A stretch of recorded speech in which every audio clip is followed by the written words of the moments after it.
जियो धरती के नाले से ॾिसो ही असां उन अॾे ते मौजूदु आहियूं। अचो त साईं खां इन हवाले सां मालूमात वठूं था त आख़िर कहिड़ी वजह आहे जे 11 महीना थी विया आहिनि, सांगड़ जा मुसाफ़िर परेशान आहिनि। उहे उन्हनि खे सवारी जेका आहे हितां गाॾी हितां नथी मिले कराची खां, ऐं उन जे लाइ उहे अलकरम ते पहुचनि था। उतां खां अचण वञण जा घटि में घटि बि 800 रुपया 400 हिकु साइड जो किरायो लॻे थो। अगरि राति जो टाइम आहे अलकरम खां हिते अचे थो सदर में, या सदर खां अलकरम ॾे वञे थो, त उन जा बि जेके न 500 खां 600 ताईं रक्शे वारा वठनि था। मरीज़ अचनि था, उहे दर बदर आहिनि। त इन हवाले सां साईं खां पुछूं था त 11 महीना थिया आहिनि, छा वजूहात आहे सांगड़ जे ट्रांसपोर्टनि खे अगरि सहूलियत छो कोन थी मिले, या हू कहिड़े सबब जे करे कोन था अचनि। अचो साईं मोहम्मद रफ़ीक खां पुछूं था। अस्सलाम वालेकुम जी। वालेकुम सलाम। साईं असांजो सवाल तव्हां त ॿुधो आहे, इन ते थोरो रोशनी विझिजो भला। अर्ज़ी आहे त तक़रीबन 11 महीना थी विया आहिनि त हीअ सर्विस सांगड़ जी बस जी बि ऐं वैन जी बि हितां बंदि आहे सदर में। उनजी तकलीफ़ आवाम खे घणी आहे।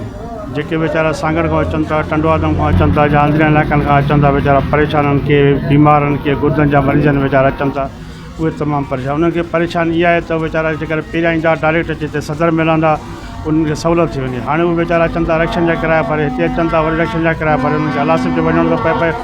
उन्हनि खे त असांजी कोशिशि अॼु वञी जियो धरती जी तरफ़ां लॻी पई आहे, त मालिकनि सां कोशिशि में लॻा पिया आहियूं त महिरबानी करे असांखे गाॾियूं सदर खां ॾिनी वञनि, त जीअं सदर खां आवाम खे सहूलियत थिए। आवाम हिन वक़्तु ॾाढो परेशान आहे सांगड़ जो, ख़ासि तौर टंडवादम जो हुजे, दलोल हुजे, जेके बि इंटीरियर सांगड़ जा आहिनि, सभु आवाम परेशान आहे। त असांखे तकलीफ़ आहे, परेशानी आहे, वाक़ई ते उन्हनि खे तकलीफ़ आहे। छो जो सदर आहे मेन इलाइक़ो। जेको माण्हू चए सदर में लहे थो, उन खां पोइ किसा ॿिया बि घणा आहिनि जेके वापारी सांगड़ जा ईंदा आहिनि, दुकानदार ईंदा आहिनि, उहे वीचारा लहनि था अलासिब ते, उतो रक्षनि में चढ़नि था, उन्हनि जूं जेबूं कटी थी वञनि, उहे वीचारा लुटिया था वञनि पिया। उन्हनि बि काफ़ी अचे त शिकायतूं अॼु ते मूंखे कयूं। मुंहिंजो यार असां कोशिशि पंहिंजी कयूं था। हाणे असांजो कोशिशि लॻी पई आहे त सांगड़ जे मालिकनि खे कंहिं बि तरीक़े सां राज़ी करे असां पंहिंजूं सांगड़ जूं सदर में घुरायूं।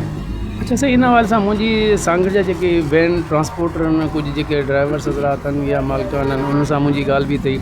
चई असां त इनशाला असांखे शौक़ु कोन्हे, असां बि ज़रूरु हितां ईंदासीं, सदर में ईंदासीं, अॻे बि अचूं पिया, ऐं बंदिश दौरान बि असां सवारी खईंसीं पे। जीअं हींअर बि ॾिसो न, हैदराबाद आहे या लाड़काणो आहे, ॿियनि इलाइक़नि जूं त गाॾियूं सदर मां सवारियूं खणनि पिया, मुसाफ़िरनि खे खणनि पिया। हू उन्हनि जो चवणु आहे त हिते मतिलबु असां अचूं था त को चालान थिए थो, या असांखे अहिड़ो जेको आहे सो पेनाल्टियूं वग़ैरह लॻनि थियूं, उहे वॾे पैमाने ते हूंदियूं। पोइ उहे उन्हनि जो ज़िमेदार केरु आहे? असां छा उहो अव्हांजो मालिकान जेके अॾे मालिकान, उहे इन्हनि जी का ज़िमेदारी खणनि था? साईं अर्ज़ी आहे त हैदराबाद बि मुकमल आहे। पहिरियां शटल सर्विस हुई, उहा ख़तमु थी आहे, हिन महिल मुकमल हैदराबाद हले थो सदर मां। उन खां अलावा मोरो नुशहर कटियार जूं गाॾियूं आहिनि, उहे बि हिते अचनि थियूं, उहे बि मुकमल हलनि थियूं। असांजे बि न लाड़काणो बि हले थो पियो, सखर बि हले थो पियो, मोरो नुशहर बि हले। असांजे सांगड़ टंडवादम, हा, सिर्फ़ु सांगड़ ऐं टंडवादम जूं गाॾियूं हिते न आहिनि। उन्हनि जी कोशिशि बि असांखे जेका गाॾी वारनि खे शिकायत आहे या मालिकनि खे शिकायत आहे, त असांजी कोशिशि लॻी पई आहे त उन्हनि जो मसइलो इंशाअल्लाह चंद ॾींहंनि में हल करे वेंदासीं। इंशाअल्लाह उन्हनि खे तकलीफ़ न ईंदी, चालान वालान जी बि कोशिशि कई आहे, अलाह पाक केरु कंदो, उहो मसइलो बि हल करे वठंदासीं। साईं मोहम्मद रफ़ीक, साईं सैयद मोहम्मद रफ़ीक शाह सां ॻाल्हि ॿोल थी, जेको स्टार्टर आहे जियो धरती ट्रांसपोर्ट ते हिते। हिन जो चवणु आहे त इनशाला असांजी ट्रांसपोर्ट मालिकान सां बि ॻाल्हि ॿोल थी रही आहे, ऐं इनशाला उहो कामयाबु ॻाल्हियूं थियूं। ऐं अनकरीब जल्द इहा सांगड़ जी आवाम खे, सांगड़ जे जेके मुसाफ़िर हिते अचनि था, पैसेंजर अचनि था, उनखे ख़ुशख़बरी मिलंदी त उहे हितां जीअं अॻे पहिरीं जीअं कराची हितां सदर खां सवारी पंहिंजी लाहींदा हुआ, तीअं खणंदा हुआ, ऐं अहिड़े नमूने सां हिते सवारी वरी वापसि अची हिते बि लाहींदा, ऐं मुसाफ़िरनि खे जेका तकलीफ़ ईंदी हुई उहा इनशाला इहा कान ईंदी।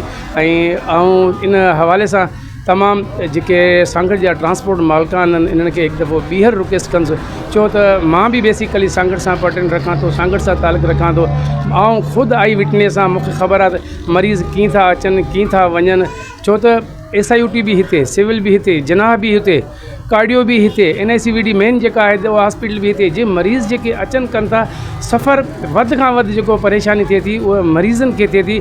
सेहतमंद ऐं ॿियो जेको मिडिल क्लास जेको दरमियानो आहे, उहो पैसा भरे अफोर्ड करे उहो अची वञे थो, पर ग़रीब माण्हू कीअं अचनि था, कीअं वञनि था, इन जो असां अखियूं ॾिठे असां विटनेस ऐं शाहिद आहियूं।